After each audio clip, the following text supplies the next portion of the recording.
B1 to B5। कोई doubt है 5 तक में? ये पूछ रहा है अभी क्या अनाउंसमेंट हुई थी? अभी कोई अनाउंसमेंट हुआ था क्या? क्या हुआ है? लास्ट वाली क्लास कैंसिल और कल छुट्टी है। ये भी था होगा अनाउंसमेंट। ये अनाउंसमेंट है, कल संडे है,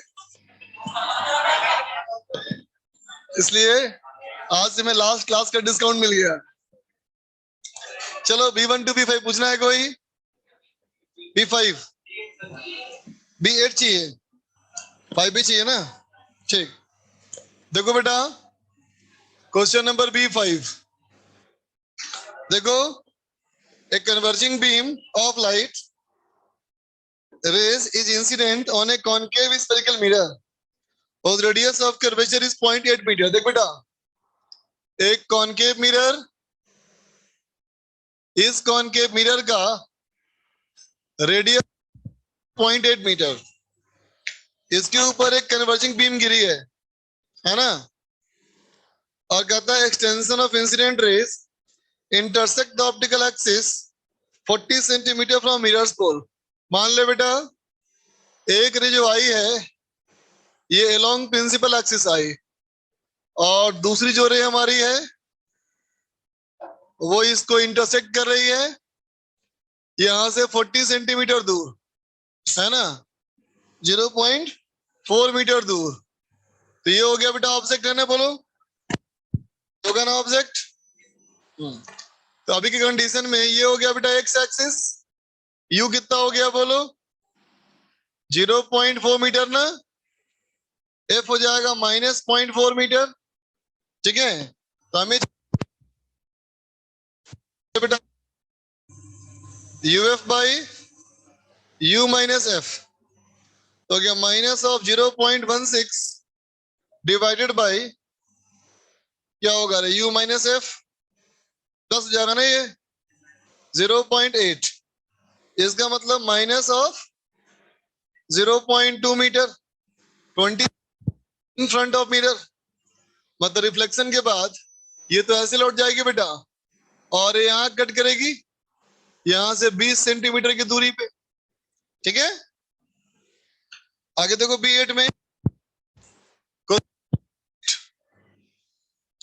B8 का 2 मिरर्स, एक कॉन्वेक्स और एक कॉनकेव। देखो बेटा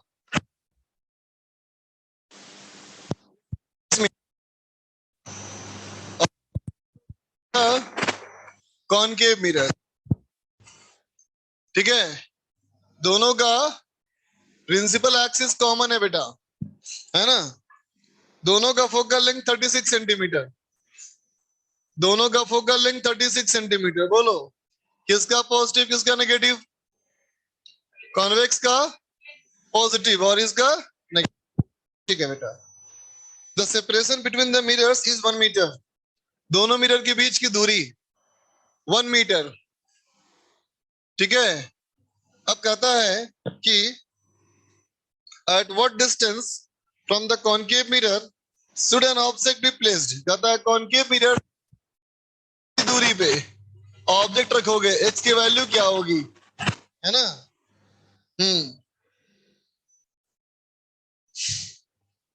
Be placed so that its image formed by the concave and convex mirrors independently are identical in size। ठीक है बेटा, कहता है दोनों का अलग अलग इमेज, इसका अलग इमेज उसका अलग इमेज, दोनों का साइज बराबर होना चाहिए।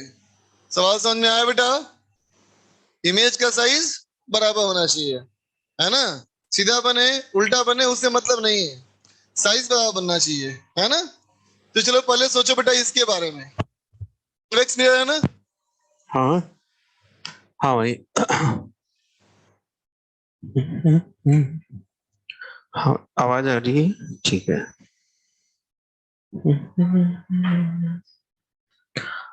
जो घर बैठे हैं उनको आवाज आ रही है? यस और नो? ठीक है, चलो आ जाओ डिस्कशन में। अच्छा, वो डोमेन वाले 10 सवाल दिए थे, ठीक है सर, 19 से अच्छा, दो तो ग्राफ दिए थे और 10 सवाल वो दिए थे। तो पहले तो अपन आ जाते हैं ग्राफ पे, ताकि वो एक काम पूरा होगा अपना।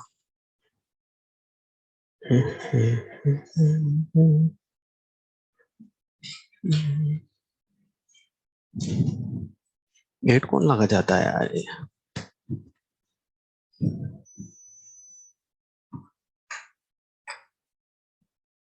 चलो ग्राफ पे आ जाऊं।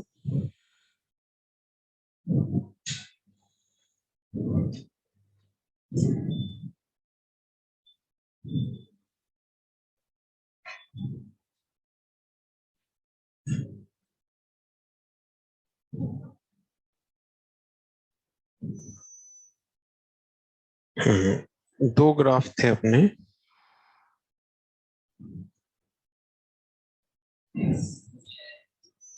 हम्म, तो एक ग्राफ तो था cos x वाला। तो इसके लिए मैंने तुम्हें क्या याद रखने के लिए कहा?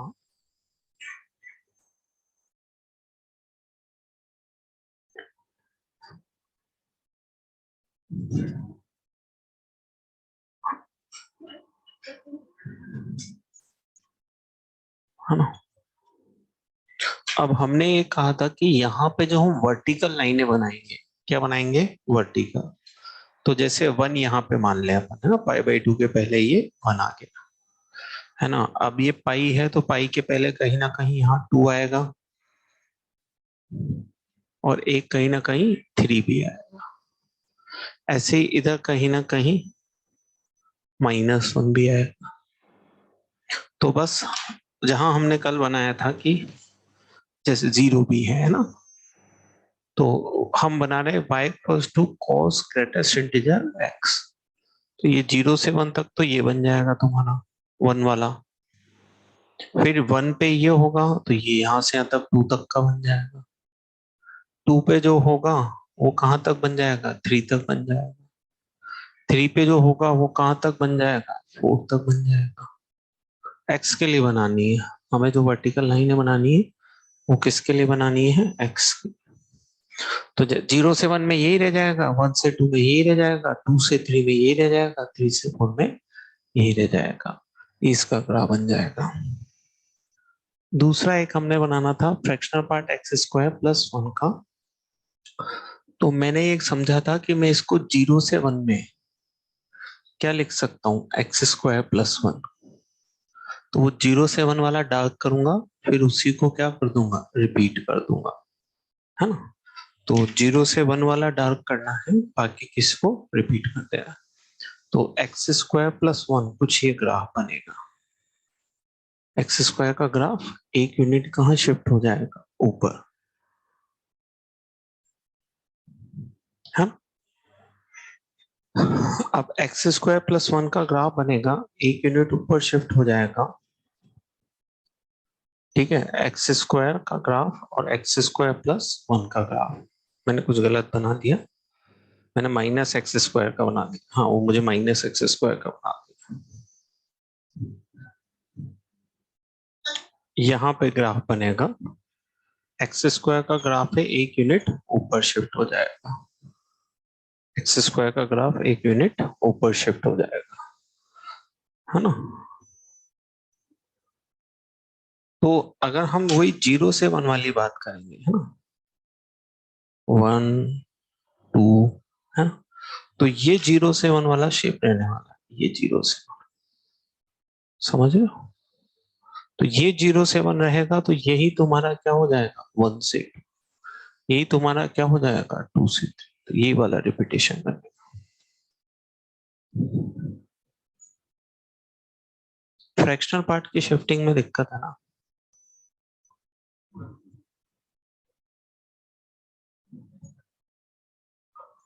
देखो, मैं तो एक्चुअली क्या है कि अपने को एक हर ग्राफ के लिए एक दिमाग में रख लेना है।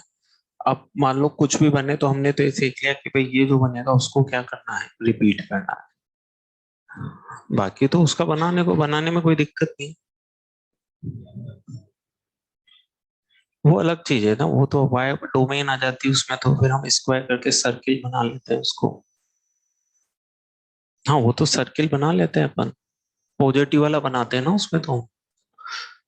नहीं, क्यों, हमने पॉजिटिव वाला उसका नहीं बनाया था, y equals to √2 minus x square का एक बना चुके हैं क्लास में।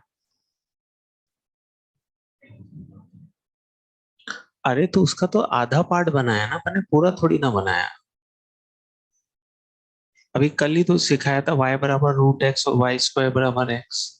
तो y बराबर √x का स्क्वायर करेंगे तो y स्क्वायर बराबर x बनेगा। लेकिन y बराबर √x में तो हमने आधा बनाया था ना, अपवर्ड उपवर्ड वाला, नीचे वाला कहाँ बनाया था उसमें।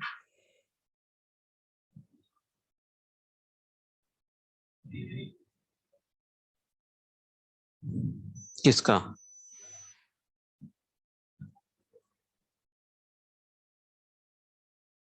डेरिवेटिव से तो सबका निकाल सकते हैं, इसका भी निकाल सकते हैं, लेकिन फिर हर इंटरवल में डिफाइन करना पड़ेगा ना। वो कौन करेगा हर इंटरवल में डिफाइन? भाई हमें तो वो चीजें सीखनी है जिससे हमारा काम आसान हो जाए। मुश्किल तो तुम हो ही सही बनाने के लिए, जब चाहो जब चीजों को कॉम्प्लिकेटेड कर लेना, है ना। चलो, इसके बाद आ जाते हैं डोमेन वाले जो सवाल थे अपने पास, उस पे आते हैं।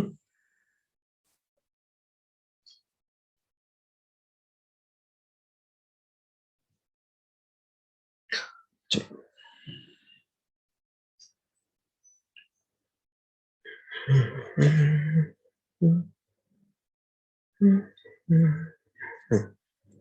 तो पहले का आंसर तो मैंने लिख ही दिया था, दूसरे के आंसर पे हम आ जाएं। तो दूसरे के आंसर पे आ जाओ, दूसरे का आंसर वो है। दूसरे का आंसर क्या जाएगा, x belongs to 2n pi से 2n pi plus π/3 union 2n pi plus 5π/3 से 2n पाई प्लस 2 पाई, हाफ है ना। cos x greater than equal half, वही ग्राफ बना के देखना पड़ेगा। ट्रिग्नोमेट्रिक इनइक्वालिटी हमेशा किससे देखते हैं, ग्राफ। अभी थोड़े दिन पहले वो देख के बताया तो था मैंने, cos x -1 से माइनस हाफ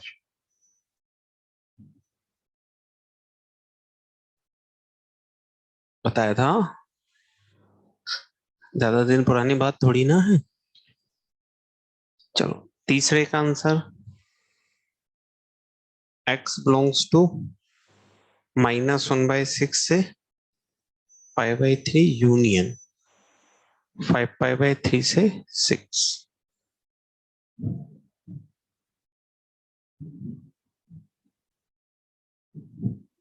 फोर्थ का आंसर x बिलोंग्स टू -1 से 0 यूनियन 0 से 1 यूनियन 1 से इनफाइनाइट।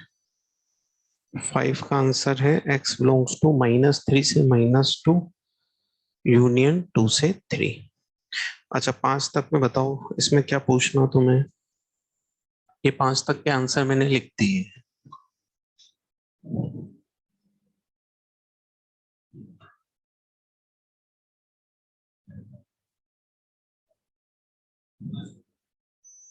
एक ही बात है ना,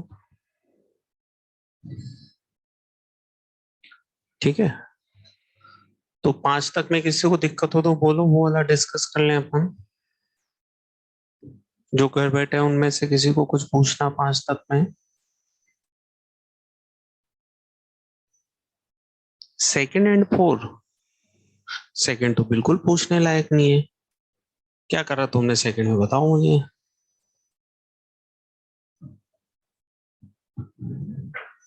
सेकंड तो मेरे ख्याल से बिल्कुल आना, क्योंकि सेकंड तो अभी 2 दिन पहले ही मैंने ग्राफ बनाया है, cos x वाला -1 से माइनस हाफ वाला, ऐसे करा तुमने। दिखाओ कॉपी में क्या किया, ऐसे ग्राफ बना के देखा क्या, बताओ। हाँ, हाफ वाली लाइन बनाई तो फिर अपने आप ऑटोमेटिक बन जाएगा। y बराबर हाफ वाली लाइन ही नहीं बनानी आती, तो करो ना, अभी करो ना। cos x का ग्राफ बना लिया, y बराबर हाफ वाली लाइन बनाओ। वही तो कह रहा हूं मैं। अनम्यूट कर दिया ना मैंने, अभी बार बार क्यों लिख रहे हैं अनम्यूट कीजिए अनम्यूट कीजिए। अलाउ टू पार्टिसिपेंट कर तो दिया। हाँ यस सर, सर मेरी वॉइस आ रही है?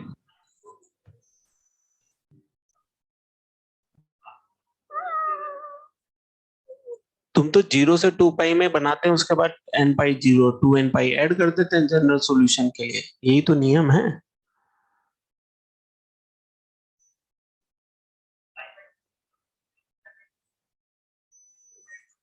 नहीं नहीं भाई, एक फिक्स नियम है 0 से 2, 2 पाई इंटरवल में बनाना है ना। फिक्स नियम है 2 पाई इंटरवल में बनाना है। अब वो 2 पाई इंटरवल आप चाहो तो 0 से 2 पाई ले लो, माइनस पाई से पाई ले लो, वो आपकी इच्छा है। लेकिन जनरली हम हमेशा क्या लेते हैं, 0 से 2 पाई। अब लेने को तो कोई कह सकता है कि सर मैं तो 2 पाई से 4 पाई भी लूं, लेते लो, फिर आंसर मैच होनी हो वो तुम समझते रहो, है ना। तो कोशिश ये है कि स्टैंडर्ड लें तो ज्यादा ठीक रहता है यार। बनाई क्या 1/2 वाली लाइन?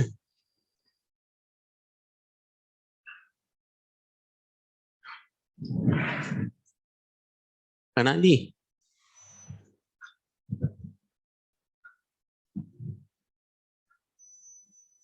कहाँ बनाई 1/2 वाली लाइन?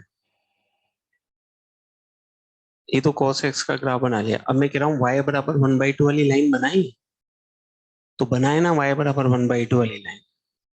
एक्चुअली मैं इसलिए नहीं बना रहा क्योंकि मुझे पता है अभी y बराबर 1/2 वाली लाइन भी तो नहीं बनाएगा, क्योंकि अभी थोड़े दिन पहले ही तो मैंने y बराबर माइनस हाफ वाली लाइन बनाई है, y बराबर -1 वाली बनाई है।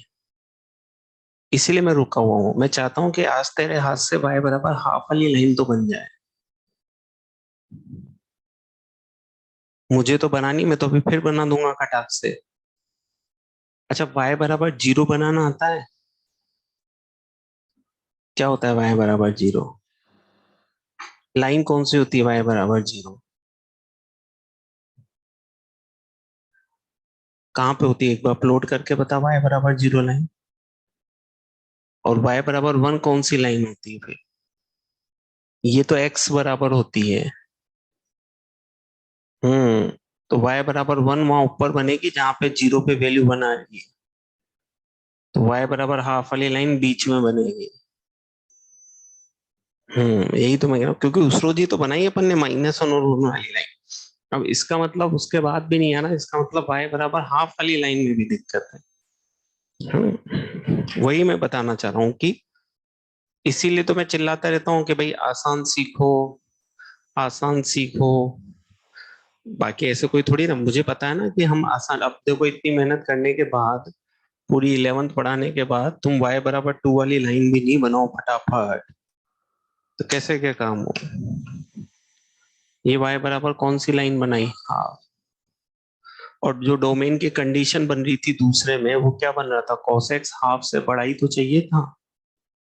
बस अभी लाइन बनाएंगे, cos x हाफ से बड़ा कब आएगा, यहां तक, और फिर यहां तक 2 पाई तक ले लेंगे वो जो भी है।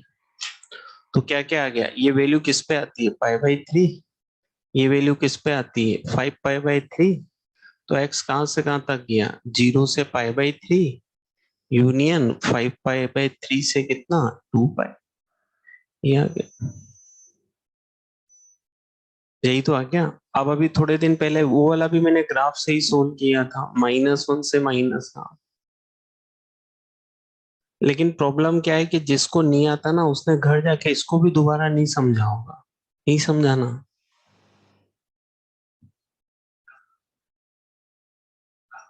नहीं नहीं, तो क्लास नहीं किया तो मतलब फिर उसके वीडियो भी नहीं देखते क्या, क्यों? बेटो, एक्चुअली क्या है कि देखो, एफर्ट्स तो हमें ही लगाने पड़ेंगे, है ना। और जब तक हम जाके चीजों को नहीं समझेंगे ना, तब तक समस्या बरकरार रहेगी, तब तक समस्या क्या रहेगी, बरकरार रहेगी। ये दूसरे का आंसर आ गया। इसको जनरलाइज करना है तो कितना जोड़ देंगे, 2n पाई जोड़ देंगे, है ना। x बिलोंग्स टू कितना जोड़ देंगे, 2n पाई। तो सब ये जनरलाइज हो गया।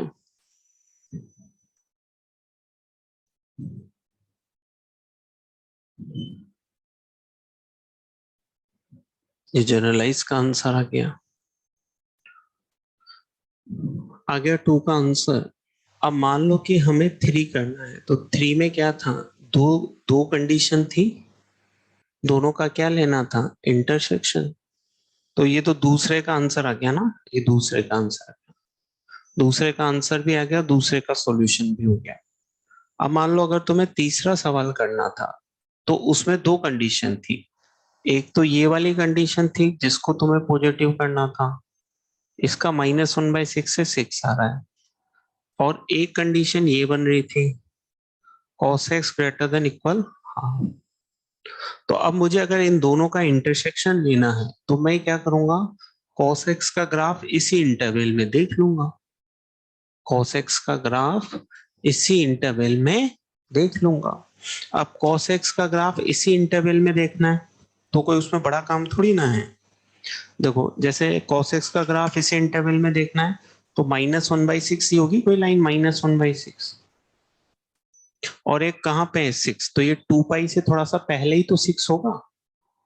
6 कहाँ होगा, 2 पाई से थोड़ा सा पहले। तो इस इंटरवल में अगर देखोगे तो आंसर यही तो आएगा। अब ये -1/6 से कहां तक आ जाएगा, π/3, और ये 5π/3 से लेके कहां तक आ जाएगा, 6। देखो यही आंसर लिखा हुआ है। तो इंटरसेक्शन लोगे तो यही सा आ जाएगा, -1/6 से लेके कहां तक आ गया, π/3 तक आ गया, यूनियन 5π/3 से लेके कहां तक आ गया, 6 तक।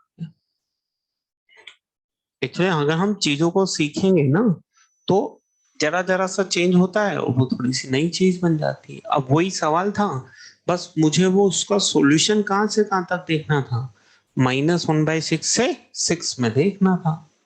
0 से 2 पाई की जगह किस में देखना था, -1/6 से 6 में देखना था। तो -1/6 में 6 में देख लिया। और ये कोई नया काम नहीं है, ये अपन ने ट्रिग्नोमेट्रिक इनइक्वालिटी सीखी थी।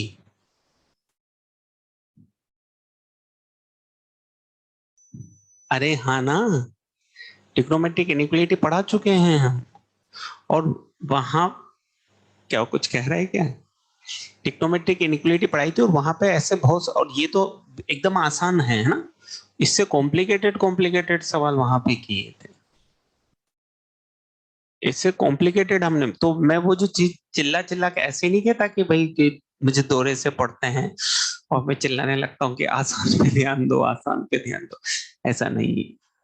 ये जो इतने सालों का अनुभव है ना, तो उससे ये मैं कहता हूं कि ये हम अनुभव करते हैं कि ज्यादातर बच्चे जो होते हैं ना, इतना सब कुछ पढ़ाने के बाद भी आसान भी नहीं सीख पाते हैं।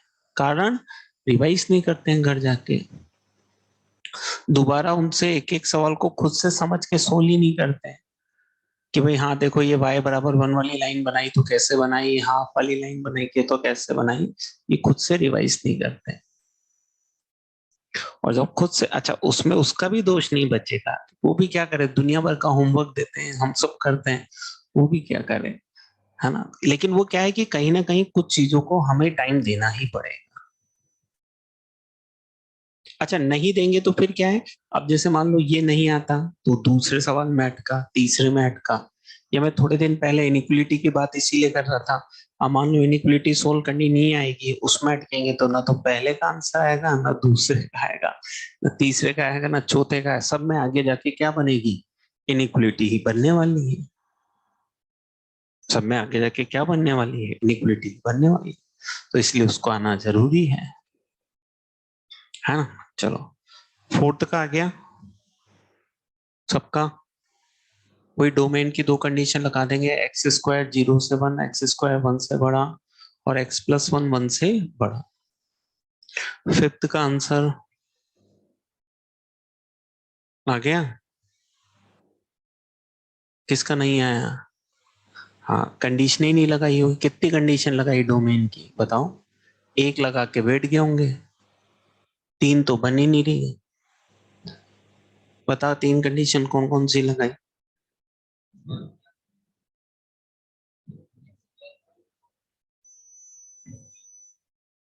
तो कहाँ सोल्व किया, बस इधर जाने के कुछ भी लिख देते हैं फिर। इसके बाद ये कहाँ सोल्व की, कुछ भी नहीं किया। ये लॉग हटता है, कुछ पता ही नहीं लॉग कैसे हटता है। अरे तेने कितनी लगाई? हाँ तो फिर अंदर वाले लॉग लगाने कोई और आएगा, लॉग तो दो दो है ना वहां पे। फिर ये सेम सवाल है अपनी एक्सरसाइज 1 में, जो मैं 5वें की बात कर रहा हूँ। ये दोबारा इसलिए ले रहा हूँ सवाल। क्या था सवाल? Log half into 1 minus log 5 x² - 4। तो देखो ये था सवाल में, है ना। तो इसमें दो कंडीशन लगेगी। एक तो इस लॉग के लिए ये नंबर पॉजिटिव होना चाहिए, इस लॉग के लिए ये नंबर पॉजिटिव होना चाहिए, और दूसरा क्या लगेगा कि इस लॉग के लिए ये वाला नंबर भी तो पॉजिटिव होना चाहिए। दो लगानी पड़ेगी, दो लॉग है ना।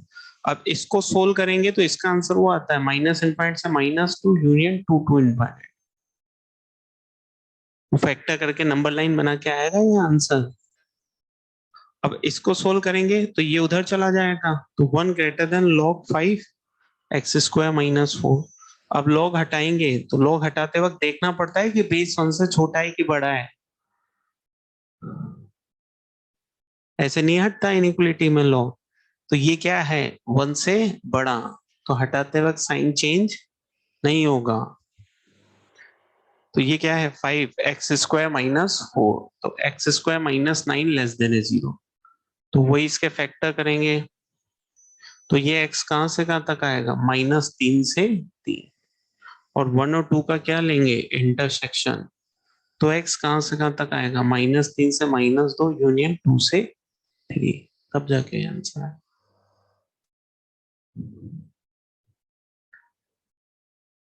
और ये सब हमने किया है, ऐसा नहीं कि नहीं किया है, लेकिन चूंकि हम रिवाइज नहीं करेंगे तो हमें आसान भी याद नहीं रहने वाला है। और वो कैसे आएगा, बिना प्रैक्टिस के नहीं आएगा।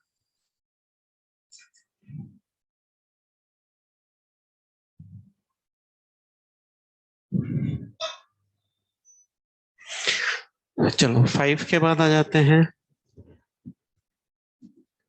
तो फिर तो मैं ही सोल्व कर दूं सारे एक एक करके, जब यही तो मैंने पूछ लिए। तो क्या कहते हो, हाँ या ना तो बोल दो।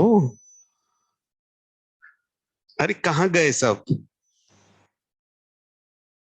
हम्म।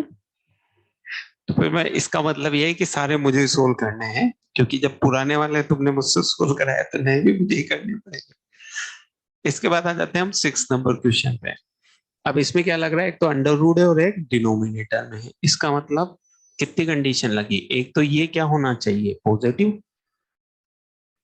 है ना। और एक ये क्या होना चाहिए, नॉन जीरो। अच्छा अब समझो ये नॉन जीरो है, इसका मतलब एक्स इंटीजर नहीं होना चाहिए। और अगर एक्स इंटीजर नहीं है तो सोचो, अगर एक्स इंटीजर नहीं है तो इसको कितना लिखोगे, इसको वो लिखेंगे -1 माइनस ग्रेटेस्ट इंटीजर एक्स। तो ये तो फॉल्स स्टेटमेंट बन जाएगा, बस खत्म खेल। तो आंसर क्या आएगा, एक्स बिलोंग्स टू 5। भाई आपको तो दोनों का इंटरसेक्शन लेना है, दोनों का क्या लेना है, इंटरसेक्शन। अब अगर ये कह रहा है इंटीजर नहीं है तो उस वैल्यू पे तो ये गड़बड़ करके माइनस होंगे। भाई इसको दो केस बना के बाहर निकालते हैं, इंटीजर है इंटीजर नहीं है। तो हमें तो सिर्फ उस केस की बात करनी है जब इंटीजर नहीं है, तो उसमें ये फॉल्स दे रहा है, बस काम खत्म।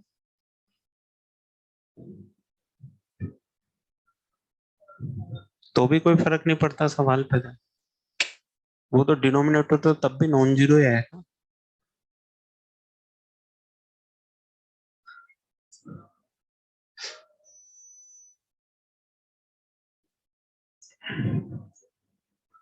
अरे भाई अगर पूरे पे होता तो भी सवाल पे क्या पता, ये तो पॉजिटिव है, तो ये तो वैसे भी हटता ही हटता।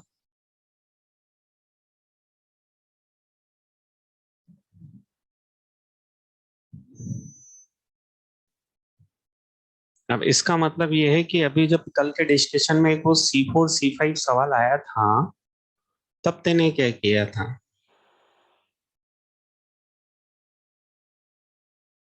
कल भी तो एक सवाल आया था एक शीट में C4 C5 में, जिसमें हमने इसको नेगेटिव किया था शायद।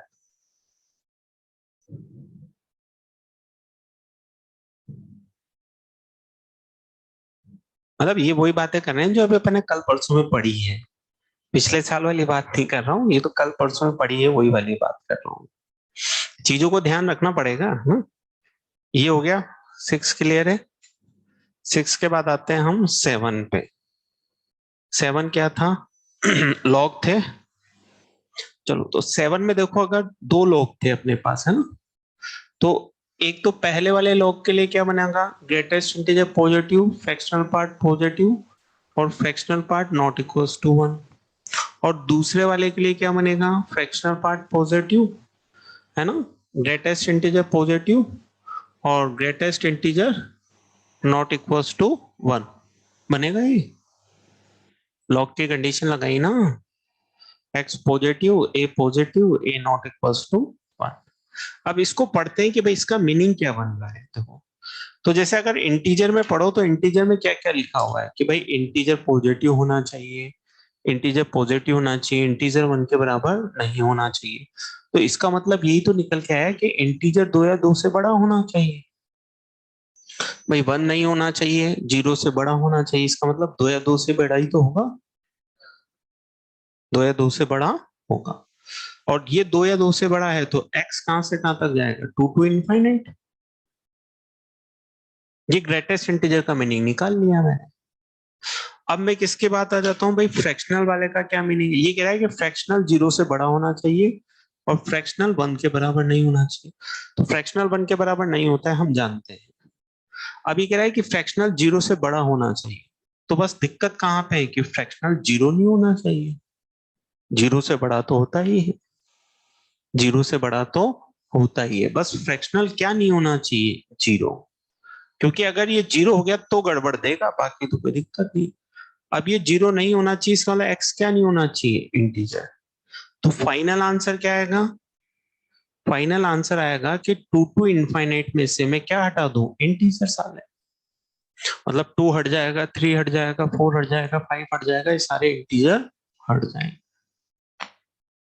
मीनिंग हमें समझना पड़ेगा भाई, चीजें आसान नहीं, टिपिकल नहीं होती, पर मीनिंग हमें समझना भाई। ये मतलब 0 से बड़ा है, 1 नहीं हो सकता, तो ऑब्वियसली 2 या 2 से बड़ा होगा।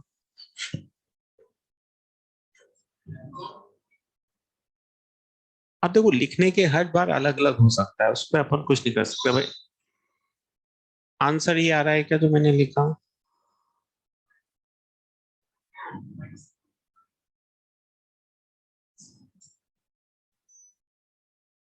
अब वो तो अलग अलग, वो तो अभी इस आंसर को आप 50 तरीके से लिख दो, उस पर अपन हर बार बहस नहीं कर सकते ना।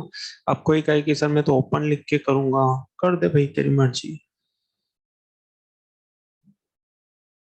क्योंकि वो तो इंटीजर तो हट ही रहा है, तो क्लोज की जगह ओपन भी लिखेगा तो ठीक है, उसको कुछ नहीं कर सकते। चलो 7 के बाद आ जाते हैं हम 8 पे। 8 में देखें क्या क्या है।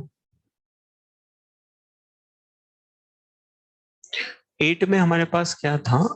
y equals to under root 3 minus 2 की पावर x, 2 की power 1 minus x, under root minus के लॉग 0.3 x माइनस 1, यही था। ठीक है, ये 7th लिख लिया, हटा दूं। अब देखो इसमें कितनी कंडीशन लगेगी? 2 कंडीशन लगेगी। एक तो इस अंडर रूट को पॉजिटिव होना पड़ेगा, एक ये नीचे वाले अंडर रूट को भी पॉजिटिव होना पड़ेगा, है ना। इसमें नया, अभी एक्चुअली क्या, तुम पुराना याद नहीं रखते हो ना, इसलिए दिक्कत है। अदरवाइज तो इसमें से मुश्किल से एक आध सवाल मुझे बताना होता है, अगर आदमी पुराना याद रखे तो सब। एक x माइनस 1 को भी हमें क्या करना पड़ेगा? पॉजिटिव। 1 बाय 1 सोल्व करो भाई, इसका मतलब तो x ग्रेटर देन 1 ही हो गया। अब इसमें पहले माइनस हटेगा तो साइन ऑफ इक्वलिटी क्या होगा? चेंज। फिर बेस ये हटेगा तो अगेन साइन ऑफ इक्वलिटी क्या होगा? चेंज। तो ये x किससे बड़ा आ जाएगा? 2 से। अब इसको सोल्व करना पड़ेगा, तो इसको कैसे सोल्व करेंगे? 3 माइनस 2 की पावर x माइनस 2 अपॉन 2 की पावर x। टू की पावर एक्स पॉजिटिव क्वांटिटी है तो मल्टीप्लाई कर देंगे, क्वाड्रेटिक बना के सोल्व कर लेंगे। अब जैसे मान लो तुम्हें लगता है कि यार टू की पावर एक्स देखने में बार बार तकलीफ है, तो टू की पावर एक्स की जगह टी रख के सोल्व कर लो, बाद में वापस टी की जगह टू की पावर एक्स रख देंगे। तो ये अपन ने 3 माइनस टी माइनस 2/t रख के सोल्व कर लो। अब वो तो अपने ऊपर है ना, उसके लिए कोई बाउंडेशन नहीं है कि भाई हम कैसे सोल्व करें कैसे ना करें।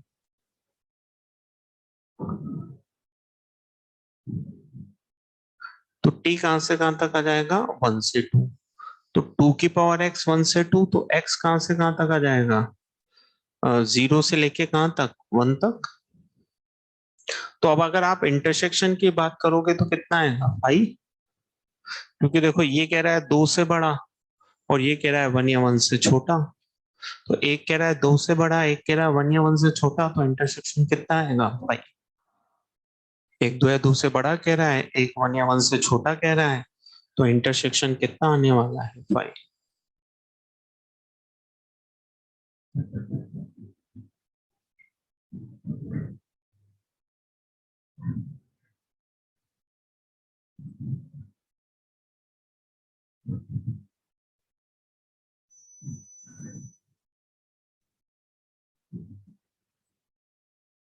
अब मैं सब दोबारा सोल्व कर करके भी बता रहा हूँ, लेकिन अब इसके बाद भी तुम याद नहीं रखोगे, प्रैक्टिस नहीं करोगे,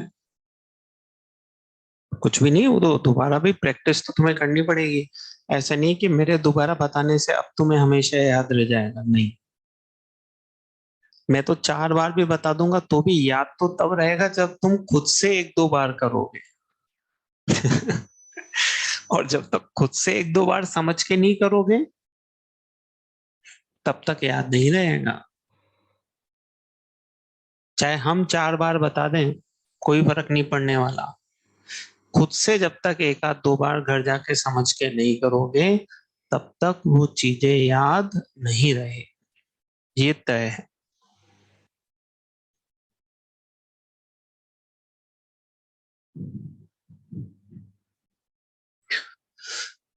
चलो 8 के बाद आते हैं क्वेश्चन नंबर 9 पे।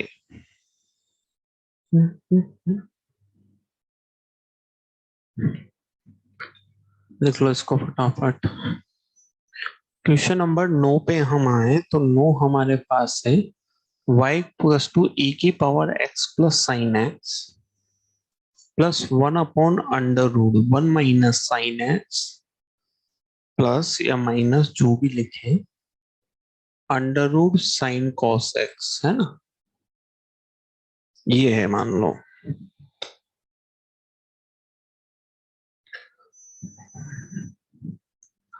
ये 8 का सॉल्यूशन हटा दूं बोर्ड पे से।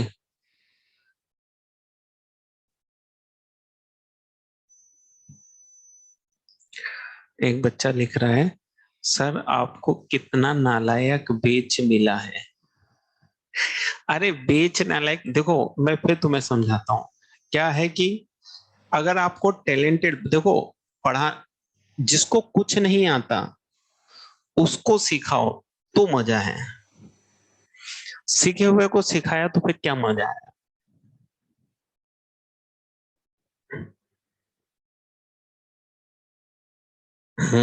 अरे जो ज्यादा बढ़िया बैच होता है ना उसको तो क्या है, उसको तो बच्चे मास्टर को पढ़ाते हैं।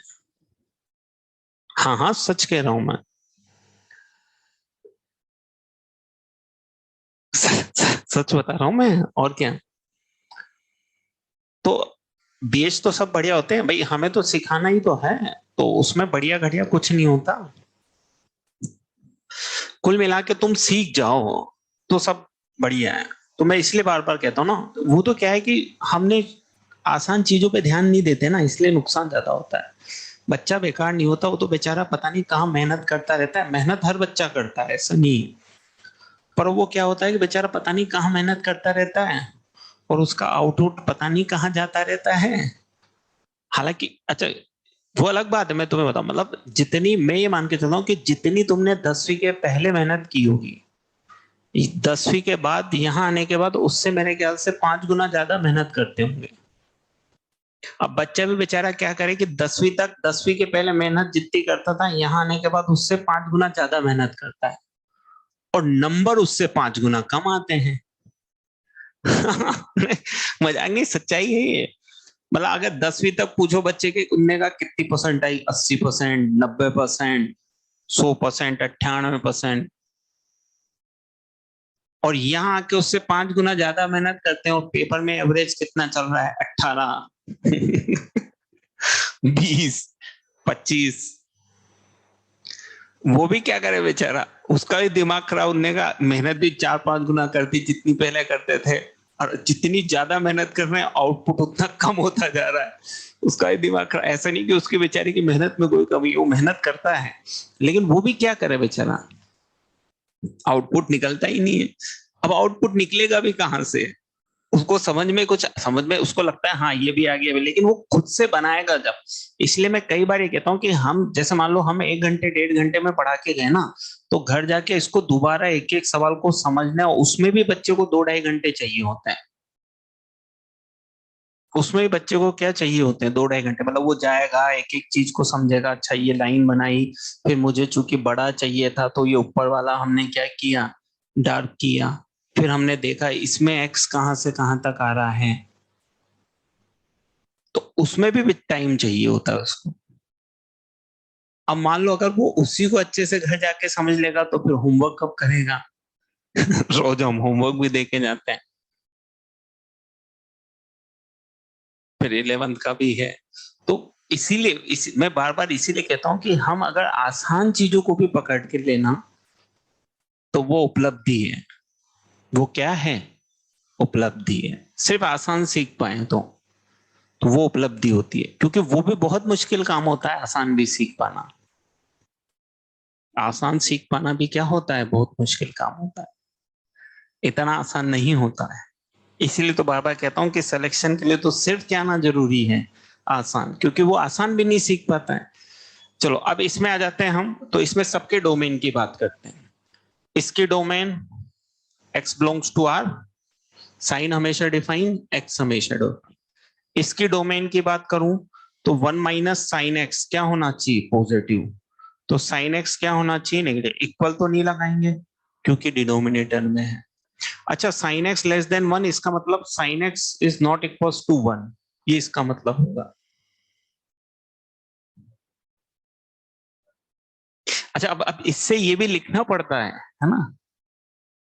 अब ये साइन एक्स 1 नहीं है, इसका मतलब ये साइन एक्स 1 से छोटा है, तो 1 से छोटा तो हमेशा ही होगा। दिक्कत सिर्फ कहां पे आने वाली है, 1 पे। अच्छा, यही चीज अभी एक बार और मैंने समझाई इसके पहले, बताओ यही चीज अभी मैंने कहां समझा के निपटाऊं? मैं तुमसे पूछ रहा हूं कि यही वाली चीज, इससे ये लिखना मैं अभी हाल समझा के निपटाऊं कहां?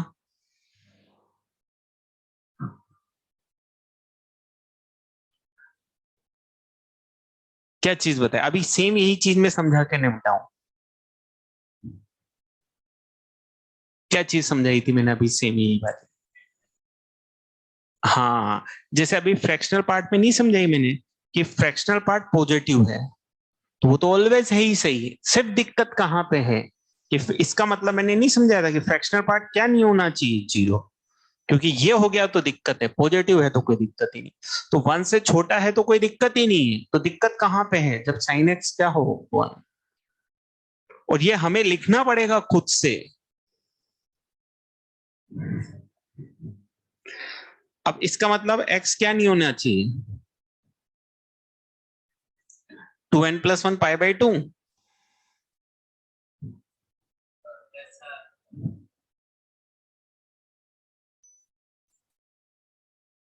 2n+1 π/2 होना चाहिए या 4n+1 π/2 होना चाहिए?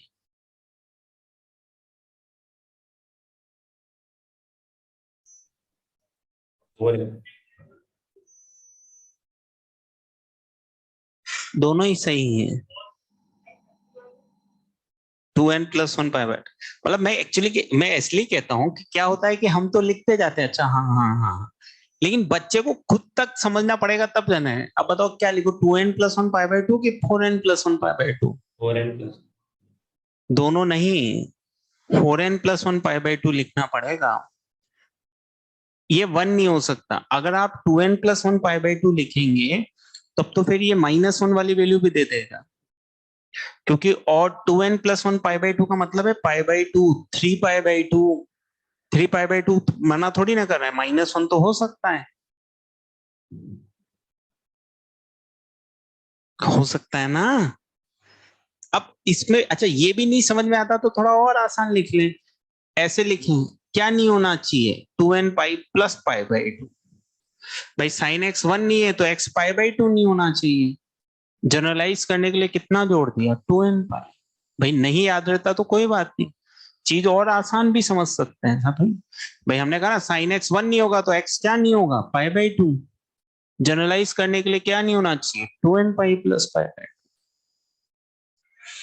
इस पे आ जाओ, D3, इसका क्या होगा, sin cos x क्या होना चाहिए, 0 0 से बड़ा। अब sin cos x 0 से बड़ा है, इसका मतलब cos x आप ऐसे समझ लो 0 से पाई, फर्स्ट या सेकंड क्वाड्रेंट।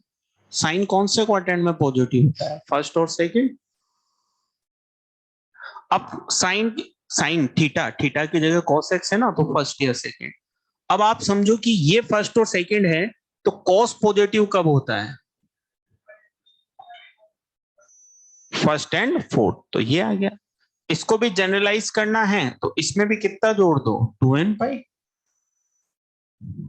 इसको भी जनरलाइज करना है तो इसमें भी कितना जोड़ दो, 2n π। अब अपने को तो इंटरसेक्शन लेना है तो इसको तो कोई दिक्कत नहीं, बस ये वाला हटा दो प्लस वाला, तो ओपन आ जाएगा, बस कहां पे, प्लस वाले पे ओपन आ जाएगा,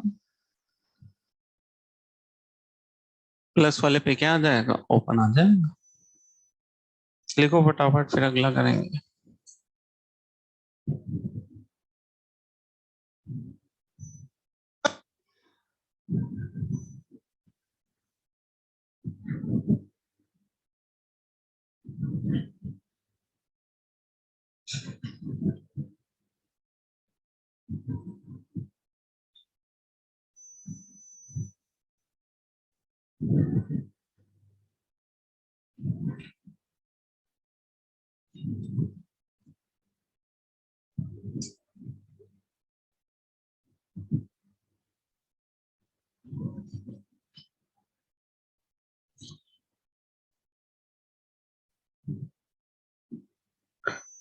इसके बाद लास्ट वाले पे आ जाते हैं,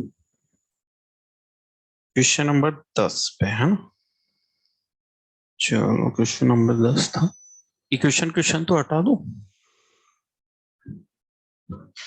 क्वेश्चन नंबर 10 ये अपन ने इसलिए लिए हैं ताकि हम छोटे छोटे कॉन्सेप्ट को समझ सके, है ना, इसलिए छोटे छोटे फंक्शन इसमें जोड़ दिया हमने। सिग्नम एक्स एक्स की power 1/3 plus 1/x plus mode x plus मान लो x की पावर x, ये हमें देखना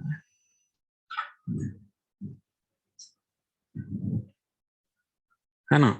अब इसमें आ जाऊं, इसकी domain x belongs to r, हमने कहा ग्रेटेस्ट इंटीजर फ्रैक्शनल, इनमें कहीं कोई दिक्कत नहीं है, ये हमेशा डिफाइन है, e की पावर x भी हमेशा डिफाइन होता है, सिग्नम x में कोई दिक्कत नहीं है, ऑड स्क्वायर रूट में कोई दिक्कत नहीं है। इस पे आ जाओ, ये कब डिफाइन होगा, जब x प्लस मॉड x 0 है 0 से बड़ा, 0 तो नहीं लेंगे क्योंकि किस में है, डिनोमिनेटर में। अब मॉड आ गया तो सिंपल सा कॉन्सेप्ट है, मॉड आ गया तो क्या बनाते हैं, केस डिफाइन कर देंगे। तो x greater than equal 0, x less then 0। अब मान लो x ग्रेटर देन इक्वल 0 में मॉड कौन से साइन के साथ खुलेगा, पॉजिटिव। केस के अंदर हमेशा क्या लेते हैं, इंटरसेक्शन, तो ये पॉजिटिव आ गया भाई। अच्छा यहां बात करोगे तो ये x माइनस एक्स हो जाएगा तो 0, ये तो फॉल्स आ गया, तो ये तो केस ही खत्म हो गया, इंटरसेक्शन लेते तो पॉजिटिव आ गया, बस आपके पास x पॉजिटिव होगा तो ये ट्रू है। और ये x की पावर x कब डिफाइन होता है, जब x पॉजिटिव है, ये वो ना a की पावर x, a की पावर x कब डिफाइन होता है, फंक्शन a की पावर x जब a क्या हो, पॉजिटिव। तो फाइनल इंटरसेक्शन लोगे तो आंसर ये आ जाएगा, वही 0 to इनफाइनाइट। भाई ये पॉजिटिव और ये पॉजिटिव, x की पावर x, a की पावर x।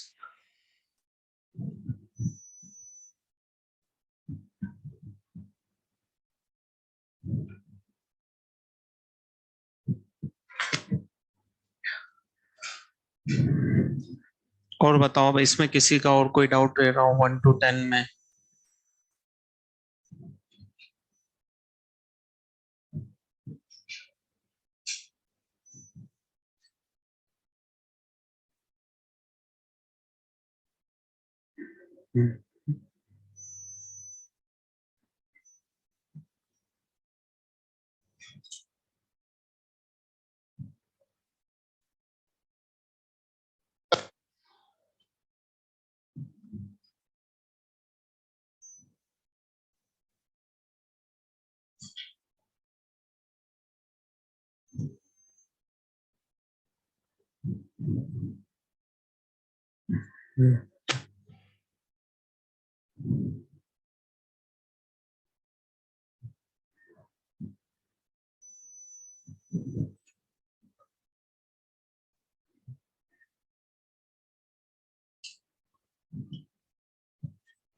हटा दूं ये सब बोर्ड पे से?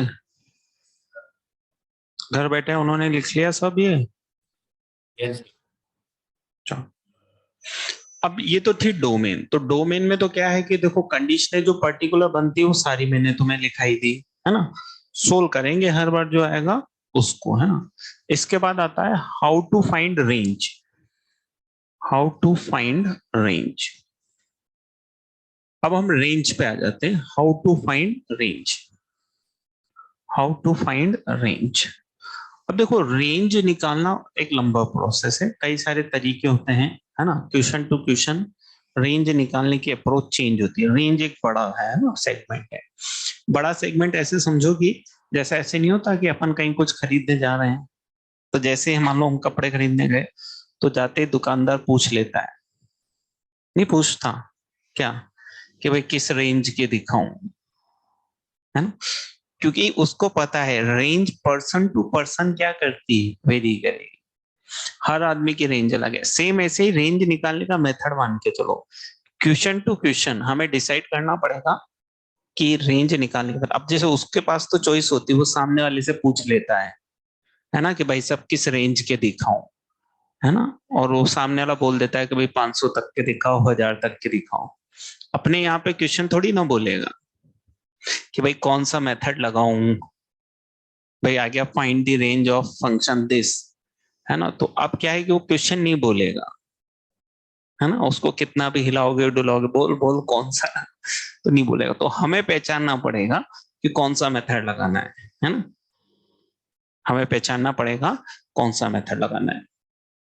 तो अब अपन इसमें कोई अप्रोच पढ़ेंगे, तो जब भी हम क्वेश्चन अटेम्प्ट करेंगे तो उसी अप्रोच पे ध्यान देंगे कि भाई हाँ ये उससे हो रहा है, इससे नहीं हो रहा तो इससे, इससे नहीं हो रहा तो इससे, है ना? तो इसमें लिखो सबसे पहले अप्रोच फर्स्ट। Approach first.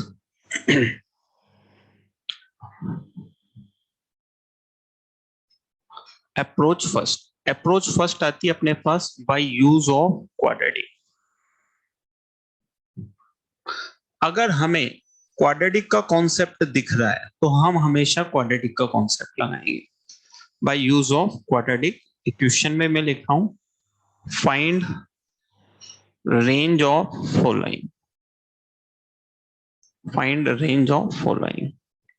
तीन सवाल भी मैं लिख रहा हूं, 2x² minus 3x plus 4 y equals to x plus 1/x, या मैं ऐसे भी बोल सकता हूं x² प्लस 1/x, या फिर मैं ऐसे भी बोल सकता हूं y equals to x² minus 2x plus 4 upon x² plus 2x plus 4।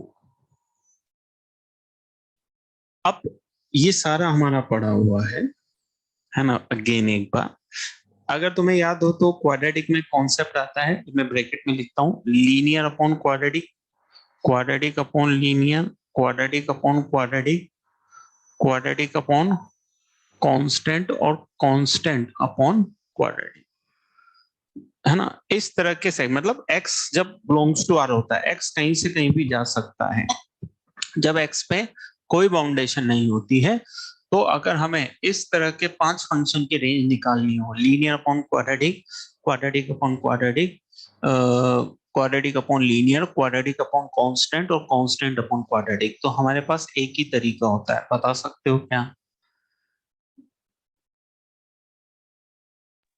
Quadratic upon quadratic की रेंज कैसे निकालते हैं?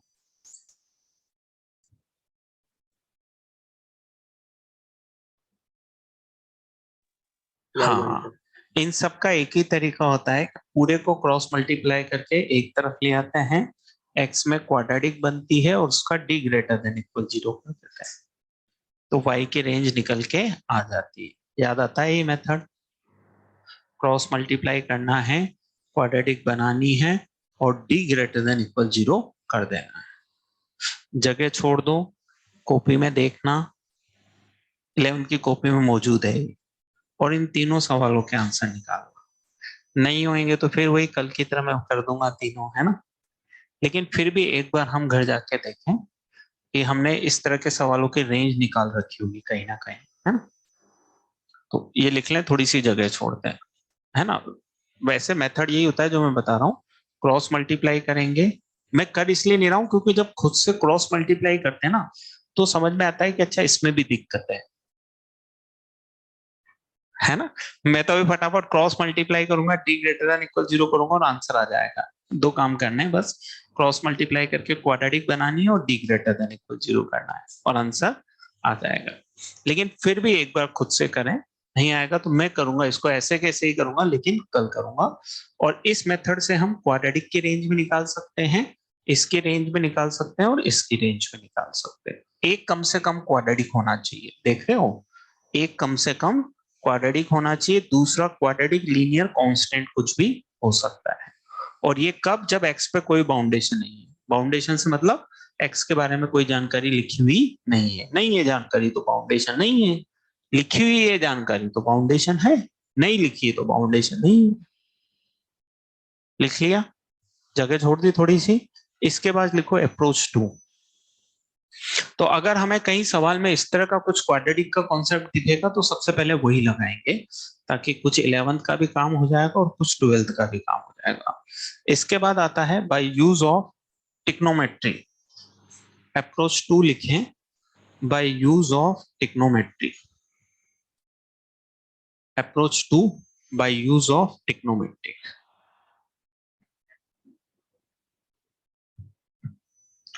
Approach second by use of trigo.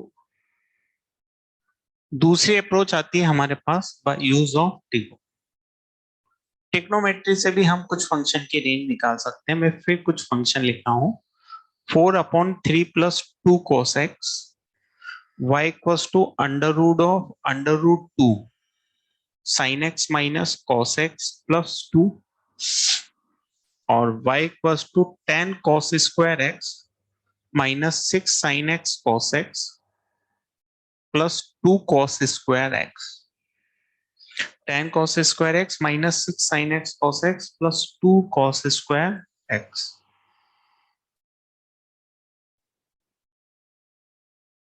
है ना? ये वो सेगमेंट है। मैं अगर तुम्हें याद दिलाने की कोशिश करूं, तुमने फॉर्मूला पढ़ रखा होगा, a cos theta plus b sin theta. कहां से कहां तक जाता है? माइनस के अंडर रूट ए स्क्वायर प्लस बी स्क्वायर से प्लस के अंडर रूट ए स्क्वायर प्लस बी स्क्वायर। यहाँ पे भी हम देख रहे हैं कि x पे कोई बाउंडेशन नहीं है। तो ये सब अपना, ये 11th की शीट की एक्सरसाइज 1 का सवाल है ना? ये वैसे करते हैं जैसे, इसको कैसे करेंगे? cos x कहां से कहां तक? -1 से 1, उससे 2 से गुणा किया तो -2 से 2, फिर उसमें 3 जोड़ दिया, फिर उसका रेसिप्रोकल कर दिया। जैसे ये sin x minus cos x कहां से कहां तक जाता है? -√2 से +√2, फिर इससे मल्टीप्लाई किया, ये ऐड किया, तो ये करना है। इसके लिए भी जगह छोड़ो। ये क्वेश्चन लिख दिया मैंने। ये लिखा हुआ है 10 cos square x minus 6 sin x cos x plus 2 cos square x. भले मैं कल बता दूंगा ये सारे दोबारा, लेकिन एक बार फिर से। तो अगर हमें दिख रहा है कि यार ये क्वाड्रेटिक है, कहीं ना कहीं हमारी करी हुई है, तो हम पहले उसी को अप्लाई करें। या हमें लग रहा है कि यार ये बेसिक ट्रिग्नोमेट्री से हो जाएगा जो हमने पहले पढ़ रखा है, तो हम उसी से करेंगे। तो पहले यही देखें सवाल में कि क्या इसमें क्वाड्रेटिक का कॉन्सेप्ट लग रहा है, उससे करें। अपना पुराना पढ़ा हुआ ट्रिग्नोमेट्री कुछ लग रहा है तो उससे करें। सर हाँ, सर सेकंड क्वेश्चन में √2 के बाद मॉड है या ब्रैकेट? ब्रैकेट है ना? Okay sir.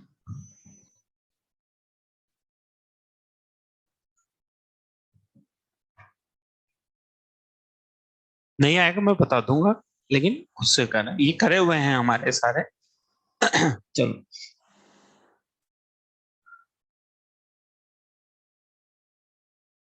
ये एक ही सवाल है।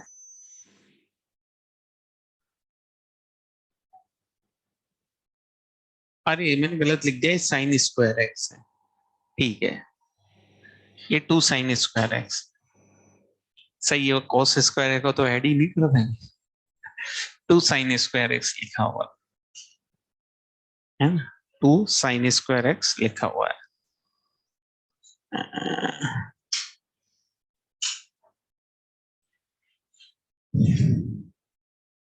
लिख लिया। चलो इसके बाद आते हैं हम अप्रोच थर्ड पे, bye use of dy by d x, bye use of dy by d x. इसे हम अप्रोच पढ़ते हैं bye use of dy by d x. ये क्वेश्चन लिख लिया, हटा दो बोर्ड पे से। Bye use of dy by d x. अब dy बाई डी एक्स वाला मेथड क्या कहता है वो समझो, इसमें लिख लेते हैं थोड़ा सा हम, है ना। अब एक आध लिखा भी दो तुमको, कहने का ये भी पहले पढ़ लिया, ये भी पहले पढ़ लिया, सब पहले पढ़ लिया, तो पहले ही बता देना था, हम 12th में एडमिशन ही नहीं लेते, है ना। तो आप ऐसे हालांकि पढ़ ये भी हमने पहले लिया, है ना, पढ़ हमने ये भी पहले लिया, लेकिन फिर भी मैं दोबारा बता दूं, हमने भी तुम सोचा अच्छा ये भी पहले पढ़ लिया, ये भी पहले पढ़ लिया, तो जब सब पहले ही पढ़ लिया तो ये तो मूर्ख बना दिया यार, 12th की फीस यूं ही जमा करा दी हमने, है ना। तो इसलिए अब थोड़ा सा मैं ऐसे बोल देता हूँ कि नहीं देखो नहीं अभी पढ़ रहे हैं, हालांकि इसका भी इस्तेमाल हम पहले कर चुके हैं, है ना, लेकिन अब दोबारा पढ़ा रहे हैं ना, क्या करें फिर इससे नहीं पढ़ा रहे कि अब क्वाड्रेटिक है तुम नहीं करके लाओगे तो कल फिर मैं बताऊंगा, ट्रिग्नोमेट्री तुम नहीं करके लाओगे तो फिर मैं कल बताऊंगा, डोमेन वाले नहीं करके लाए तो फिर आज बताए ना दोबारा, फिर दोबारा बताएंगे और क्या।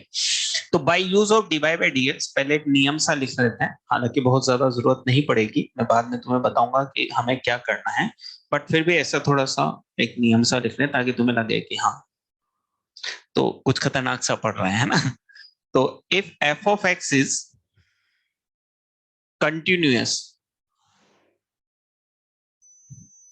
function, if f of x is continuous function in x belongs to a to b, and if fx is a continuous function in x belongs to a to b, and f dash x greater than equals 0 for every x belongs to a to b, then f of x is increasing function। f of x कौन सा function होगा, increasing, and its range is y belongs to f of a to f of b। हम ये कह रहे हैं कि अगर फंक्शन कंटिन्यूअस है और f डैश x डेरिवेटिव 0 0 से बड़ा है तो फंक्शन क्या होता है, इंक्रीजिंग, मतलब बढ़ता है ना। फंक्शन क्या होगा, ये वो लिखा है फॉर एवरी, है ना, for every x belongs to a to b then f of x is increasing, और इंक्रीजिंग हुआ तो फिर रेंज क्या जाएगी, f of a to f of b, क्योंकि अगर कोई चीज बढ़ रही है तो मिनिमम पे मिनिमम लेगा और मैक्सिमम पे मैक्सिमम लेगा। इसी तरह अगर f dash x less than equal है 0 for every x belongs to a to b, then f of x is decreasing, ये डिक्रीजिंग फंक्शन होगा, and its range is y belongs to f of b to f of a। Decreasing हुआ तो उल्टा हो जाएगा ना भाई, कोई फंक्शन अगर ये डिक्रीज कर रहा है तो मिनिमम पे मैक्सिमम लेगा और मैक्सिमम पे मिनिमम लेगा, तो अगर डिक्रीज करेगा तो मिनिमम पे मैक्सिमम और मैक्सिमम पे क्या लेगा, मिनिमम लेगा। तो if f dash x less than equal to 0 for every x belongs to a to b, then f of x is decreasing function and its range is fb to fa। अब मान लो लेकिन f dash x तुम्हारा ऐसा आ गया, positive भी आ गया और negative दोनों हो सकता है, कभी पॉजिटिव हो रहा है कभी नेगेटिव, भाई हमेशा 0 0 से बड़ा तो इंक्रीजिंग, हमेशा 0 0 से छोटा तो डिक्रीजिंग, लेकिन मान लो कभी ऐसा भी हो गया कि पॉजिटिव भी आ रहा है और नेगेटिव भी आ रहा है, तो क्या करें, तो फिर समझे क्या करें। तो क्या करना है, पहली step, find points where f dash x equals to 0। वो पॉइंट निकाल लो जहां पे एफ डैश एक्स क्या हो रहा है 0। अब मैंने मान भी लिया लेट पॉइंट्स, मान लिया मैंने निकाल लिया points x1 x2 belongs to क्या है a टू b। पॉइंट निकाल लो बेटा जहां पे डेरिवेटिव क्या हो रहा है 0 हो रहा है। दूसरा काम क्या करो, इन सब पे वैल्यू निकाल लो, a पे, x1 पे, x2 पे और b पे। मतलब जहां पे डेरिवेटिव 0 हो रहा है वहां पे वैल्यू निकाल लो और बाउंड्री पॉइंट पे वैल्यू निकाल लो। बाउंड्री पॉइंट मतलब that is a and b are called boundary point. तो कहां कहां पे वैल्यू निकाल लो, जहां पे डेरिवेटिव 0 हो रहा है और जहां पे बाउंड्री पॉइंट है। अगर ये इस इंटरवल में नहीं आएगा तो सिर्फ बाउंड्री पॉइंट पे वैल्यू निकालेंगे।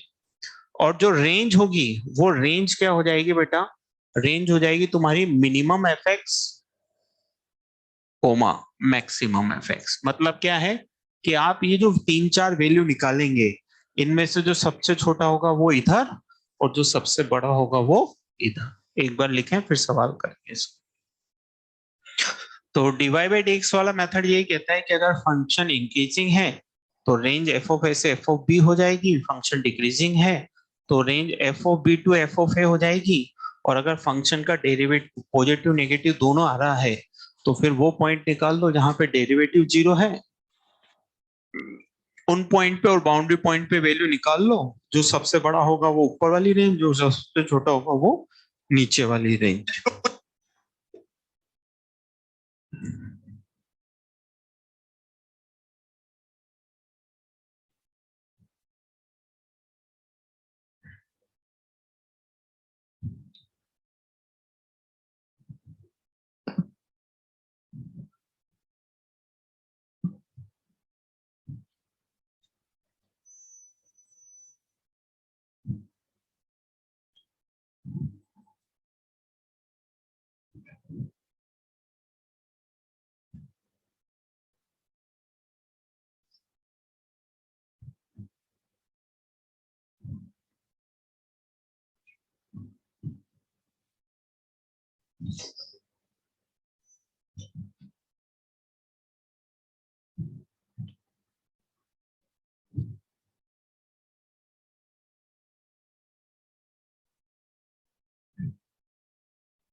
एफ ऑफ ए मतलब ये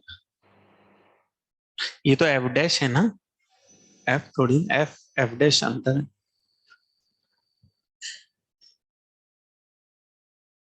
है ना।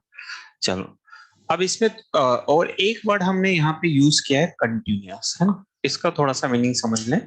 एक वर्ड हमने यूज किया है कंटिन्यूअस। अब वैसे तो कंटिन्यूअस फंक्शन चेक करना हम अभी इसके बाद एक चैप्टर आएगा कंटिन्यूटी डेरिवेबिलिटी, वहां पे सीखेंगे, पूरा एक चैप्टर है। लेकिन अभी हमने यहाँ पे वर्ड लिख लिया है तो हमें इसका मीनिंग पता होना चाहिए। तो अभी के लिए आप ऐसे मीनिंग समझे कि कंटिन्यूअस का मतलब ये है कि जिसका ग्राफ टूटता नहीं है। भाई अगर ग्राफ टूट गया बीच में तो कंटिन्यूअस नहीं है, और ग्राफ नहीं टूटा तो कंटिन्यूअस है। तो ऐसा फंक्शन जिसका ग्राफ नहीं टूटता वो कंटिन्यूअस, और जिसका टूट जाता है वो डिसकंटिन्यूअस। डिसकंटिन्यूअस है ना। तो जिसका ग्राफ टूट गया वो डिसकंटिन्यूअस, जो नहीं टूटा वो कंटिन्यूअस। क्या मैंने बोला, जिसका ग्राफ नहीं टूटा वो कंटिन्यूअस, और जिसका टूट गया वो डिसकंटिन्यूअस। कंटिन्यू नहीं हुआ भाई, जिसका ग्राफ कंटिन्यू रहा वो कंटिन्यूअस, जिसका ग्राफ कंटिन्यू नहीं रहा वो डिसकंटिन्यूअस। अच्छा चलो अब मैं कुछ फंक्शन बोलता हूं, तुम्हें बताना है कि कंटिन्यूअस है या डिसकंटिन्यूअस। मैं बोलूंगा तुम उसका ग्राफ सोचो और आंसर दे दो। तो y equals to sine x continuous, y equals to cos x continuous, y equals to tan x discontinuous, बीच में टूट जाता है ना उसका graph. y equals to e की power x continuous continuous, y equals to log x continuous, टूटता थोड़ी ना है बीच में। जिसका ग्राफ बीच में टूटेगा वो discontinuous. y equals to greatest integer x discontinuous, बीच में टूट जाता है ना, स्टेप बनती है। तो y equals to fractional part x discontinuous, टूटता है बीच में। y equals to mod x continuous continuous, पूरा वी शेप बनता है ना। बीच में टूटता थोड़ी ना है, शेप तो भी बनता है। तो अभी के लिए कंटिन्यूअस का मतलब जिसका ग्राफ नहीं टूटता वो कंटिन्यूअस, जिसका ग्राफ टूटता है वो डिसकंटिन्यूअस। इसको लिख लिया आप सबने, हटा दूं? तो सवाल लिखो, find range of following, find range of following.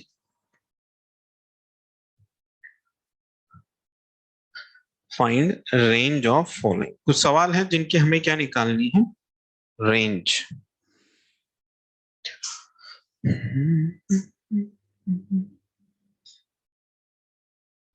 y equals to x cube plus ln x. Second, y equals to 4x cube minus 3x. x belongs to minus half से half.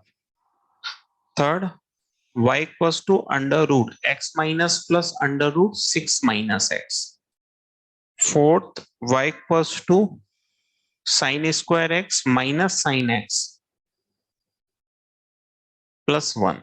हालांकि इसमें से कुछ सवालों की रेंज तुमने पहले भी निकाल रखी है ना? 3 इंटू 2 की पावर x प्लस 2। 5 सवाल मैंने लिखे हैं। y equals to x cube plus ln x, y equals to 4x cube minus 3x, x minus half से half, y equals to under root x minus 1 plus root 6 minus x, y equals to sine square x minus sine x plus 1, और ये 4 की power x plus 3 into 2 की power x, 3 into 2 की power x plus 2। हालांकि इनकी range तुमने perfect square बना के निकाल रखी होगी, याद आता है वो? इसको वो लिखते हैं साइन x माइनस हाफ का होल स्क्वायर।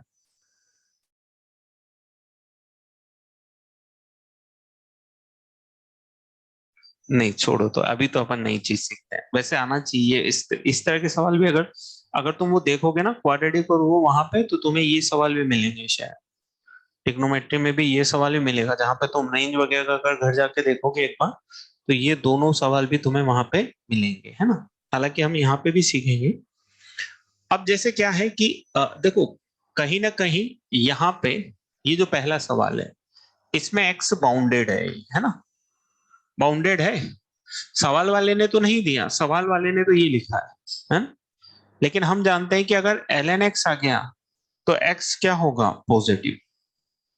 सवाल तो ये लिखा है देखो, लेकिन जैसे मैं सोल्व करने लगूंगा ये मेरी जिम्मेदारी है कि मैं लिखूंगा x कहां से कहां तक है, 0 टू इनफाइनाइट। तो ये कहीं ना कहीं इसको बोला जाता है कि x क्या है? बाउंडेड। x क्या है? बाउंडेड। जो मैं बोल रहा हूं ना वर्ड बाउंडेड अनबाउंडेड, तो जब x के बारे में कोई जानकारी नहीं है मतलब x क्या है? अनबाउंडेड। x के बारे में कोई जानकारी है यहां से यहां तक मतलब क्या है? बाउंडेड। और जब x बाउंडेड होता है ना तो बेस्ट होता है dy बाई dx। जब x बाउंडेड होता है तो बेस्ट क्या होता है? dy by dx। जब x बाउंडेड होता है तो बेस्ट क्या होता है? dy by dx। तो अब इसमें क्या है? dy बाई dx निकालूं मैं तो कितना आएगा? 3x square plus 1 by x. अब ये जो क्वांटिटी है ये पॉजिटिव होगी for every x belongs to 0 to infinite. ये पॉजिटिव, ये पॉजिटिव। तो ये वाली चीज बन गई कि डेरिवेटिव क्या है? पॉजिटिव। अब डेरिवेटिव पॉजिटिव है इसका मतलब f ऑफ x क्या है? इंक्रीजिंग। f ऑफ x क्या है? इंक्रीजिंग।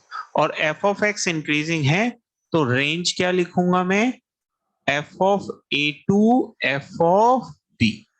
ये a ये b। f of a to f of b, ये a और ये b। अब ये वैल्यू निकालना मेरा काम बचा। fx तो ये है ही मेरा, y मतलब fx ही तो हो गया। तो अब मुझे ये वैल्यू निकालनी है। तो अब f0 बताओ कितना आएगा?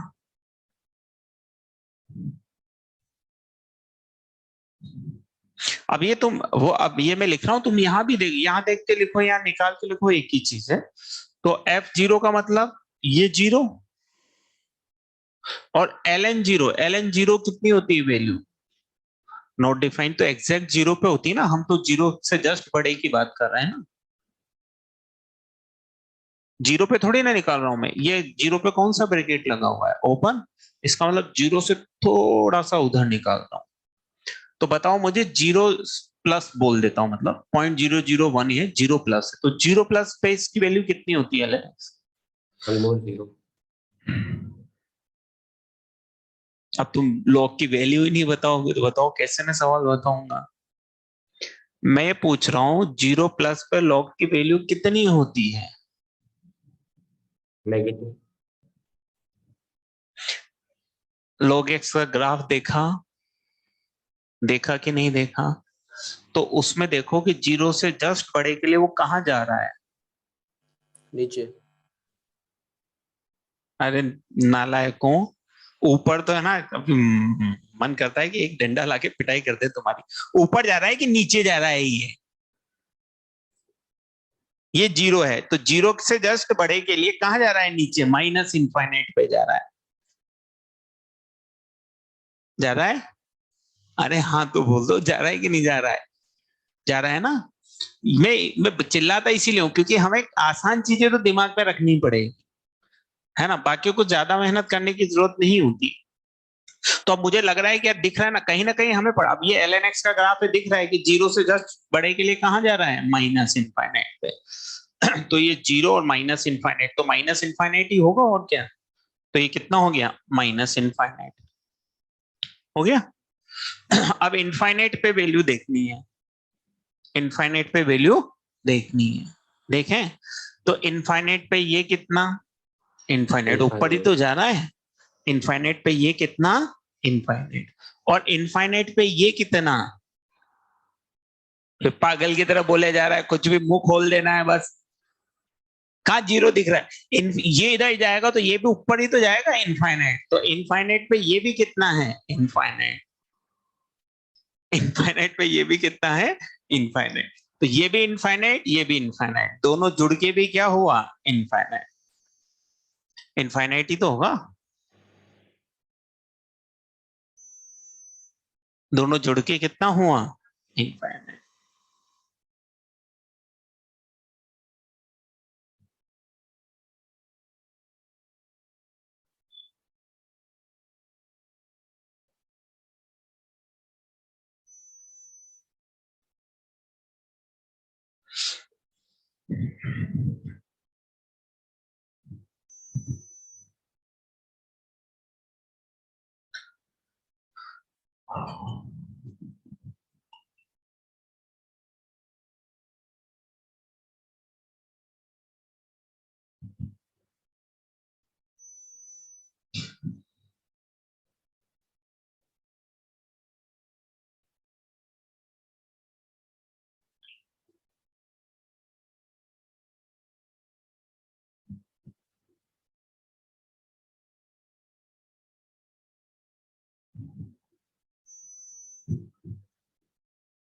और अगर किसी से कुछ ना हुए तो ये क्लास नोट्स भी अच्छे से कर लें तो ये भी बड़ी बात है ना।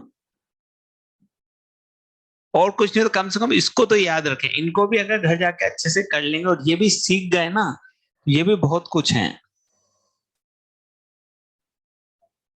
और इसके साथ एक्सरसाइज 1 कर ली तो सब कुछ है। फिर तो बस भगवान, और क्या है, फिर तो कहाँ कुछ बचता है।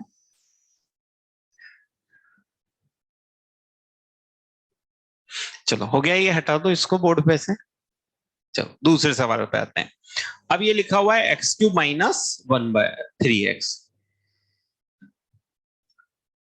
अब ये दूसरे पे आए हम y equals to 4x³ minus 3x। x कहां से कहां तक दे रखा है? माइनस हाफ से हाफ। चलो वही dy बाई डी एक्स निकाला है। dy बाई डी एक्स मतलब एफ डैश एक्स ही होता है।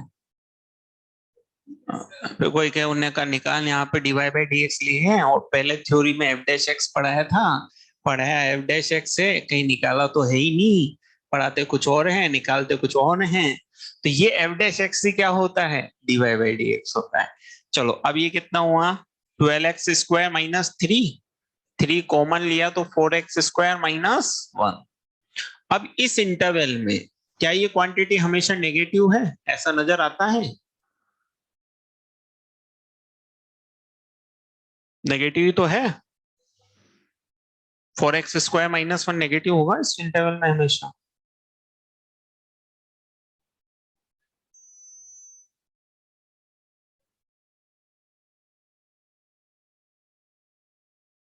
मतलब मैं ये पूछ रहा हूँ, मैंने जो नेगेटिव लिखा है सही है या ये बोल दो बस तुम तो। नहीं है? अच्छा, तो क्या पॉजिटिव आ रहा है?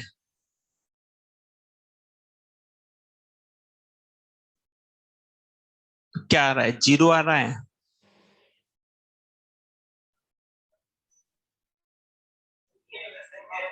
सही है ना? अरे -1/2 और 1/2 तो है ही नहीं ना, इसका मतलब नेगेटिव ही तो है। और इक्वल भी लगा दूंगा तो भी रहेगा तो डिक्रीजिंग ही। तो ये नेगेटिव है, इसका मतलब एफ ऑफ एक्स क्या होगा? डिक्रीजिंग। एफ ऑफ एक्स क्या होगा? डिक्रीजिंग। अब अगर एफ ऑफ एक्स डिक्रीजिंग है तो जो रेंज होगी वो रेंज क्या हो जाएगी? एफ ऑफ 1/2 से एफ ऑफ -1/2 उल्टी हो जाएगी ना। एफ ऑफ 1/2 से एफ ऑफ -1/2। तो अब ये दोनों वैल्यू निकाल लो बस। एफ ऑफ 1/2 इसमें डालनी पड़ेगी, ये एफ एक्स यही है, 4x³ -3x। तो एफ ऑफ 1/2 निकाल लो, एफ ऑफ -1/2 निकाल लो। तो ये 1/2 का होल क्यूब -3 इंटू 1/2 कितना आ रहा है? -1 आ रहा है। तो इसकी जो रेंज आएगी वो कहां से कहां तक आ जाएगी? -1 से।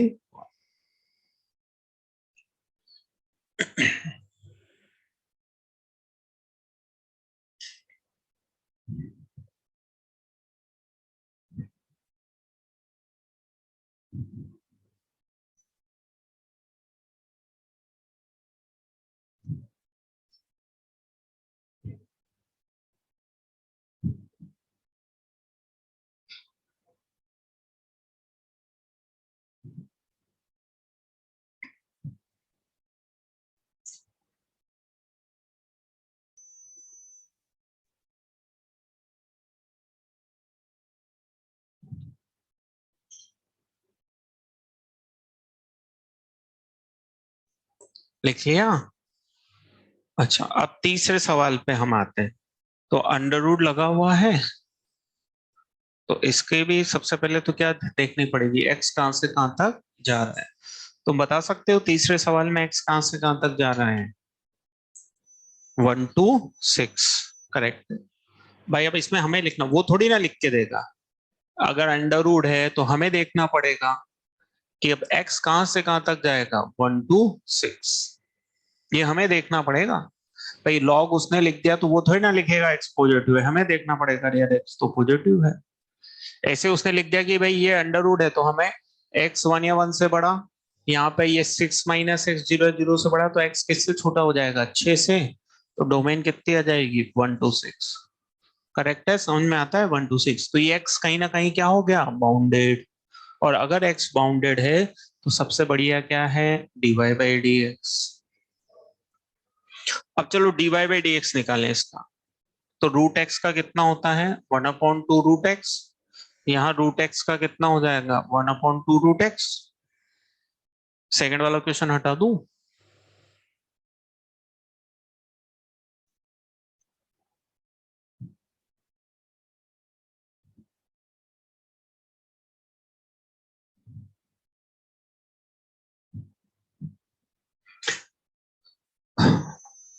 माइनस आएगा ना यहाँ पे, ये -x का भी होगा। तो -x का कितना होता है? माइनस। अब ये जो क्वांटिटी है तो तुम देखोगे कि 1 से 6 में ये पॉजिटिव भी हो सकती है और नेगेटिव भी हो सकती है। माइनस है ना, तो अब ये पॉजिटिव भी हो सकती है और नेगेटिव भी हो सकती है। तो हम इसको क्या कर लेते हैं? जीरो। समझना, हम इसको क्या कर लेते हैं? जीरो। तो ये जीरो हो गया तो भाई ये आ जाएगा, ये कट जाएगा। तो ये 6 -x बराबर x-1 आ जाएगा। तो x कितना आ जाएगा? 7/2। क्या 7/2 इस इंटरवल में आता है? आता है। 7/2 इस इंटरवल में आता है। आता है तो फिर हम तीन जगह वैल्यू निकालेंगे। कहाँ कहाँ पे? 1 पे, 7/2 पे और 6 पे। तीन जगह वैल्यू निकाल लेंगे। तीनों में से जो बड़ी होगी वो मैक्सिमम, तीनों में से जो छोटी होगी वो मिनिमम। तीनों में से जो बड़ी होगी वो मैक्सिमम, तीनों में से जो छोटी होगी वो मिनिमम।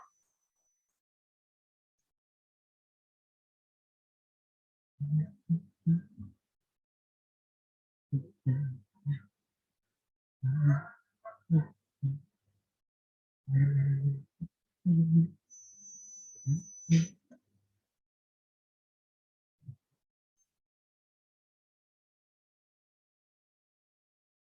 तो PA1 PA2 की मर्ज क्लास थी तुम्हारी केमिस्ट्री की 3 बजे से।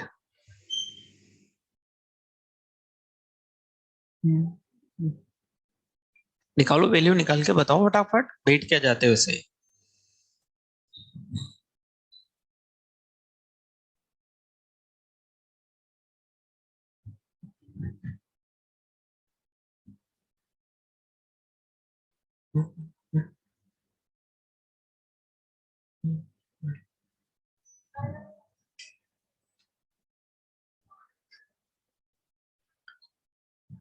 अभी थोड़ी देर पहले ही तो मैंने बोला सो गई थी क्या बीच में।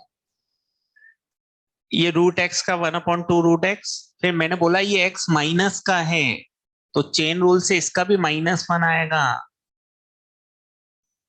बोला था ना अभी थोड़ी देर पहले। हाँ तो मैंने बोला, मैंने इसीलिए पहले से बोल दिया था, क्योंकि बच्चे इसको होता है अच्छा ये प्लस का माइनस कैसे कर दिया।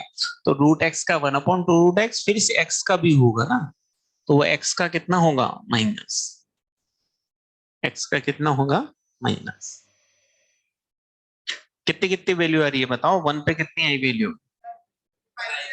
हाँ तो 1 पे √5 आएगी वैल्यू, इस पे निकालोगे तो √10 आएगी, इस पे अगेन √5 आएगी। तो रेंज छोटा कौन है √5, बड़ा कौन है √10।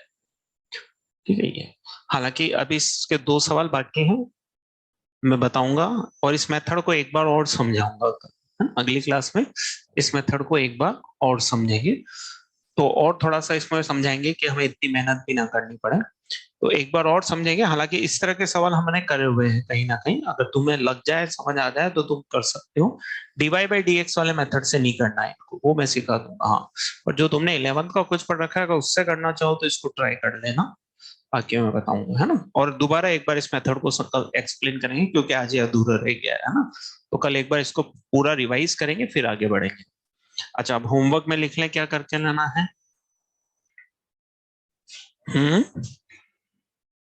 कहाँ दिया, अरे नालायक, वो कोई होमवर्क है क्या, ऐसे होमवर्क गिरेगा तो फिर कभी कुछ नहीं होएगा। वो होमवर्क थोड़ी ना है, वो तो, हाँ वो तो तुम्हारे पुराने पाप धोने के लिए गंगा बहा रखी वो है वो तो। हाँ वो होमवर्क थोड़ी ना है, होमवर्क तो अब दूंगा मैं, वो थोड़ी ना होमवर्क है।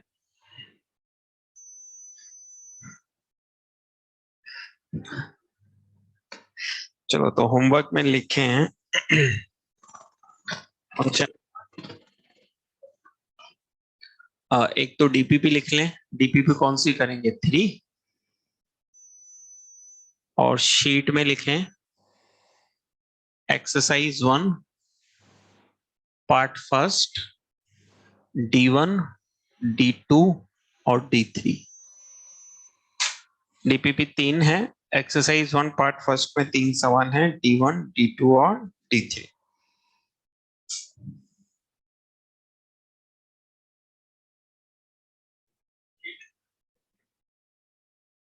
छोटे छोटे से सवाल हैं एक्सरसाइज 1 के, है ना।